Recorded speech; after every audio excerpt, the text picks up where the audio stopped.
dengan perjanjian yang lain. Oleh karena saudara-saudara dan saudara-saudara sekalian, Padukanya Mulia Bung Hatta dan Padukanya Mulia Anak Agung Gede Agung.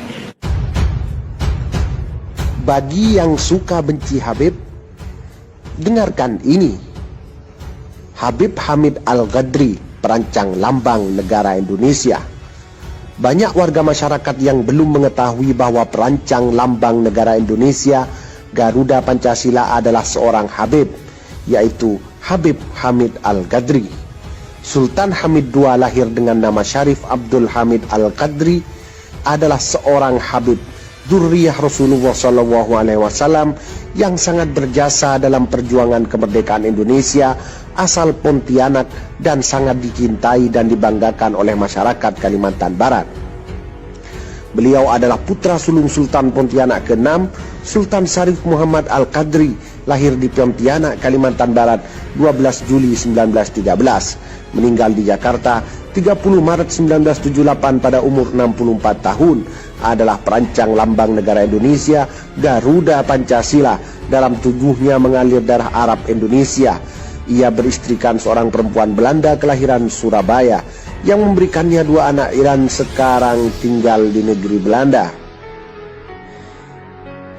Biodatanya, Sultan Hamid II Syarif Hamid Al-Qadri, masa kekuasaan 1945 hingga 1978, lahir 12 Juli 1913, tempat lahir Kesultanan Pontianak, Pontianak, Hindia Belanda. Wafat 30 Maret 1978, umur 64 tahun. Tempat wafat Jakarta, Indonesia. Pendahulu Sultan Syarif Toha, pengganti Sultan Syarif Abu Bakar, pasangan Didi van Belden. Wangsa Al-Qadri, ayah Sultan Syarif Muhammad, anak 2, agama Islam. Kehidupan awal. Sampai usia 12 tahun Hamid dibesarkan oleh ibu angkat asal Skotlandia, Salome Catherine Fox, dan rekan ekspatriatnya asal Inggris, Edith Maud Surtees. Salome Fox adalah adik dari kepala sebuah firma perdagangan Inggris yang berbasis di Singapura. Di bawah asuhan mereka, Hamid menjadi fasih berbahasa Inggris pada tahun 1933. Salome Fox meninggal, namun Hamid masih tetap berhubungan dengan rekannya Kartis. Syarif Abdul Hamid penempuh pendidikan ELS di Sukabumi, Pontianak, Yogyakarta, dan Bandung. HBS di Bandung 1 tahun, THS Bandung tidak tamat, kemudian KMA di Breda, Belanda, hingga tamat dan meraih pangkat letnan pada Kesatuan Tentara Hindia Belanda.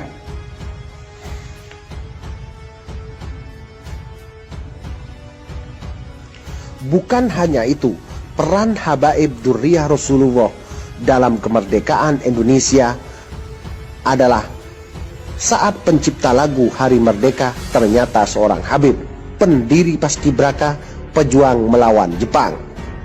Lagu Hari Merdeka atau juga populer dengan sebutan 17 Agustus 1945 mulai sering terdengar menjelang perayaan Hari Kemerdekaan RI ke-73. Di dunia maya pun sudah bertebaran video-video orang menyanyikan lagu Hari Merdeka. Bahkan Wakil Ketua MPR RI Hidayat Nur Wahid pun ikut mencuit soal lagu ini. Di akun Twitternya dia ikut memuji pencipta lagu Hari Merdeka. Dia menanggapi akun Twitter Budi Setiarso yang mengunggah video unik seorang pria menyanyikan lagu Hari Merdeka sekaligus menjadi musik latarnya. Habib Mutahar, sang pencipta lagu itu, menurut Hidayat Nur Wahid ternyata juga seorang Habib. Nama lengkapnya adalah Al-Habib Muhammad bin Husain Al-Muntahar. Dalam definisi umum, Habib adalah seorang yang dicintai atau keturunan dari Rasulullah Shallallahu Alaihi Wasallam. Begitu hebatnya lagu ciptaan Habib Muntahar. Siapakah dia sebenarnya? Dikutip dari ensiklopedia bebas Wikipedia, Habib Muntahar memiliki nama lengkap Muhammad Husain bin Salim bin Ahmad bin Salim bin Ahmad Al-Muntahar, atau yang lebih dikenal dengan nama Habib Mutahar. Dia lahir di Semarang, Jawa Tengah pada 5 Agustus 1916, lalu meninggal dunia di Jakarta pada 9 Juni 2004 pada umur 87 tahun. Haji Mutahar adalah seorang komponis musik Indonesia, terutama untuk kategori lagu kebangsaan dan anak-anak. Banyak lagu ciptaannya yang menempel di benak anak-anak sekolah karena mudah dihafal dan mengibarkan semangat berjuang dan penuh nilai-nilai kebaikan. Lagu ciptaannya yang populer adalah Himne Syukur, diperkenalkan Januari 1945, dan Mas Hari Merdeka tahun 1946. Karya terakhirnya, Dirgahayu Indonesiaku, menjadi lagu resmi ulang tahun ke-50 kemerdekaan Indonesia. Lagu anak-anak ciptaannya antara lain Gembira, Tepuk Tangan Silang-Silang, Mari Tepuk, Selamatlah, Jangan Putus Asa Saat Berpisah, dan Himne Pramuka. Haji Mutahar ternyata seorang yang aktif di kegiatan kepanduan. Itulah dua Habib yang berperan besar dalam kemerdekaan Indonesia. Jadi, bagi Anda yang masih benci kepada para habaib, maka pikir-pikirlah dulu bahwa peran habaib dzurriyyah Rasulullah, keturunan Rasul Muhammad SAW, banyak juga berperan dalam kemerdekaan Indonesia, mewujudkan Indonesia merdeka. Bagaimana tanggapan Anda? Anda sendiri yang mampu menjawabnya. Haluan Nusantara. Bagi yang suka benci Habib, dengarkan ini. Habib Hamid Al-Qadri, perancang lambang negara Indonesia. Banyak warga masyarakat yang belum mengetahui bahwa perancang lambang negara Indonesia, Garuda Pancasila, adalah seorang Habib, yaitu Habib Hamid Al-Qadri. Sultan Hamid II lahir dengan nama Syarif Abdul Hamid Al-Qadri, adalah seorang Habib dzurriyyah Rasulullah SAW yang sangat berjasa dalam perjuangan kemerdekaan Indonesia, asal Pontianak, dan sangat dicintai dan dibanggakan oleh masyarakat Kalimantan Barat. Beliau adalah putra sulung Sultan Pontianak ke-6, Sultan Syarif Muhammad Al-Qadri, lahir di Pontianak, Kalimantan Barat, 12 Juli 1913. Meninggal di Jakarta 30 Maret 1978 pada umur 64 tahun. Adalah perancang lambang negara Indonesia, Garuda Pancasila. Dalam tubuhnya mengalir darah Arab Indonesia. Ia beristrikan seorang perempuan Belanda kelahiran Surabaya yang memberikannya 2 anak. Iran sekarang tinggal di negeri Belanda. Biodatanya, Sultan Hamid II Syarif Hamid Al-Qadri, masa kekuasaan 1945 hingga 1978, lahir 12 Juli 1913, tempat lahir Kesultanan Pontianak, Pontianak, Hindia Belanda. Wafat 30 Maret 1978, umur 64 tahun. Tempat wafat Jakarta, Indonesia. Pendahulu Sultan Syarif Toha, pengganti Sultan Syarif Abu Bakar, pasangan Didi Van Delden. Wangsa Al-Qadri, ayah Sultan Syarif Muhammad, anak 2, agama Islam. Kehidupan awal. Sampai usia 12 tahun Hamid dibesarkan oleh ibu angkat asal Skotlandia, Salome Catherine Fox, dan rekan ekspatriatnya asal Inggris, Edith Maud Surtees. Salome Fox adalah adik dari kepala sebuah firma perdagangan Inggris yang berbasis di Singapura. Di bawah asuhan mereka, Hamid menjadi fasih berbahasa Inggris pada tahun 1933. Salome Fox meninggal, namun Hamid masih tetap berhubungan dengan rekannya Kartis. Syarif Abdul Hamid menempuh pendidikan ELS di Sukabumi, Pontianak, Yogyakarta, dan Bandung.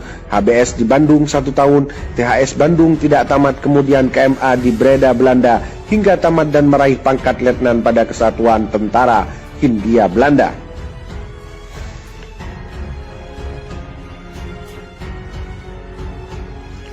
Bukan hanya itu, peran habaib dzurriyyah Rasulullah dalam kemerdekaan Indonesia adalah saat pencipta lagu Hari Merdeka ternyata seorang Habib, pendiri Paskibraka, pejuang melawan Jepang. Lagu Hari Merdeka atau juga populer dengan sebutan 17 Agustus 1945 mulai sering terdengar menjelang perayaan Hari Kemerdekaan RI ke-73. Di dunia maya pun sudah bertebaran video-video orang menyanyikan lagu Hari Merdeka.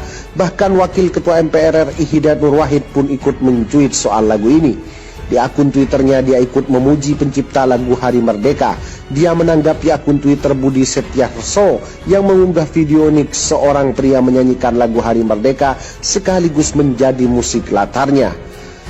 Habib Mutahar, sang pencipta lagu itu, menurut Hidayat Nur Wahid ternyata juga seorang Habib.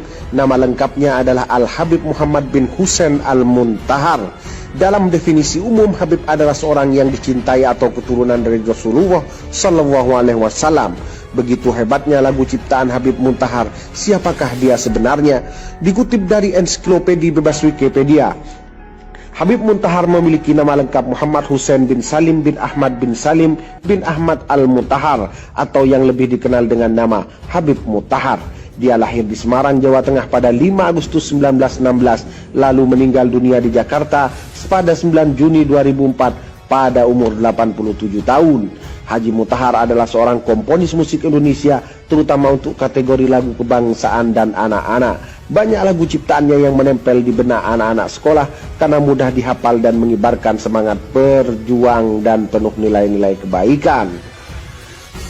Lagu ciptaannya yang populer adalah Himne Syukur, diperkenalkan Januari 1945 dan Mars Hari Merdeka tahun 1946. Karya terakhirnya Dirgahayu Indonesiaku menjadi lagu resmi ulang tahun ke-50 kemerdekaan Indonesia. Lagu anak-anak ciptaannya antara lain Gembira, Tepuk Tangan Silang-Silang, Mari Tepuk, Selamatlah, Jangan Putus Asa Saat Berpisah, dan Himne Pramuka. Haji Muntahar ternyata seorang yang aktif di kegiatan kepanduan. Itulah dua Habib yang berperan besar dalam kemerdekaan Indonesia. Jadi, bagi Anda yang masih benci kepada para habaib, maka fikir-fikirlah dulu bahwa peran habaib Dzurriyyah Rasulullah, keturunan Rasul Muhammad SAW, banyak juga berperan dalam kemerdekaan Indonesia, mewujudkan Indonesia merdeka. Bagaimana tanggapan Anda? Anda sendiri yang mampu menjawabnya. Haluan Nusantara.